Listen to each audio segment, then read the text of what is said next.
Bienvenue à toutes et à tous et merci de nous avoir choisis pour prendre cette revue de presse en ce vendredi 7 octobre 2022.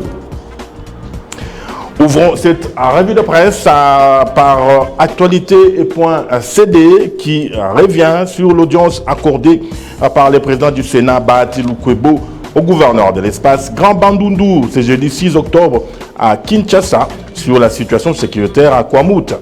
Ces médias en ligne soulignent que, reçus par le président du Sénat ce jeudi 6 octobre, les gouverneurs du Kwango, Kwilu et Mai-Ndombe ont sollicité un renfort militaire pour mettre fin aux atrocités dans les territoires de Kwamouth, en proie à l'insécurité depuis les affrontements entre les peuples Teke et Yaka. Au sujet de la main noire dénoncée sans être identifiée, le gouverneur du Grand Bandundu exige l'identification de la force qui profite de cette situation pour commettre des violences, a déclaré le gouverneur Jean-Marie Petit, porte-parole des circonstances. Sur le même sujet, Forum des As signale que ces affirmations sont inquiétantes quand on sait que les provinces du Mai-Ndombe, Kwango et Kwilu sont géographiquement très proches de la capitale Kinshasa. Le Sénat étant une émanation des provinces, son speaker milite pour leur développement. C'est dans ces cadres que Modeste Bahati a également échangé avec le gouverneur de la Mongala, César Limbaya. Au menu de leurs entretiens, les défis sécuritaires, des développements et des infrastructures ont retenu l'attention du président du Sénat et a promis d'en faire part à l'exécutif. Feuilleton Vital Kamere, le journal Econews signale le divorce entre Kamere et Félix Tshisekedi. Les Hebdo du boulevard du 30 juin constatent qu'après 2 semaines passées dans les Grands Kivu et la Chopo, Vital Kamere a bouclé sa tournée à Mani, initialement annoncé comme placé à la recherche des mécanismes en vue de rétablissement de la paix avec au centre de concertation confidentielle sur la question de l'occupation de Bunagana par les M23 soutenus par l'armée rwandaise. Parti avec la bénédiction du chef de l'État, la tournée s'est transformée, selon les témoins oculaires, en une campagne d'autopromotion. Le journal enfonce les clous en insistant que Vital Kamere, leader de l'Union pour la nation congolaise, joue le chaud et le froid de sa tournée à Mani, tournée de la paix qui a connu des résultats mitigés. La frontière de Walungu ne jure que par sa détermination à faire payer au président Félix-Antoine Tshisekedi Tshilombo son péché de l'avoir laissé se faire condamner par la justice pour corruption, conclut Econews. C'est sur 7.cd reprend les propos du docteur Denis Mukwege sur le 27e anniversaire des massacres de l'hôpital de Lemera.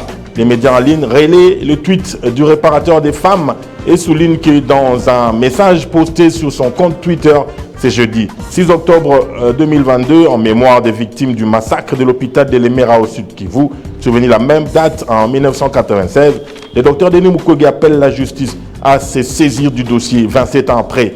Il exhorte également à juger les auteurs de ces crimes qui avaient coûté la vie à plus de 30 personnes. Les prix Nobel de la paix plaident au même moment pour l'exhumation des corps jetés dans les fosses communes et demandent qu'ils soient enterrés en toute dignité. Radio-Okapi.net, quant à lui, se focalise sur la manifestation des avocats et défenseurs judiciaires à Goma.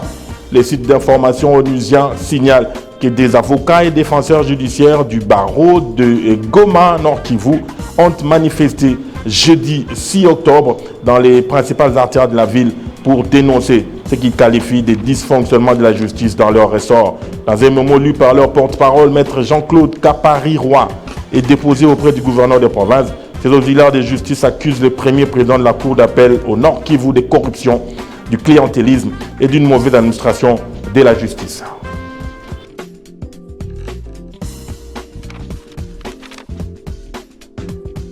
Les médecins de la province du Tanganyika étaient aussi dans la rue pour exiger le respect des accords avec les gouvernements. C'est ce qu'annonce l'agence congolaise de presse qui note que le secrétaire provincial du syndicat national des médecins, Sinamed Tanganyika, le docteur Alès Ndeke, a indiqué jeudi au cours de la marche pour la dignité et l'honneur du médecin congolais que leur structure réclame du gouvernement de la République le respect des engagements pris dans l'accord signé le 3 août 2021 en leur faveur. Dans cet accord, a-t-il souligné, le gouvernement s'était engagé à poursuivre des actes administratifs, notamment l'admission sous statut des nouvelles unités NU, la mécanisation des médecins, la notification du décret de 2019 ainsi que l'application de l'ordonnance présidentielle du 1er juillet 2022.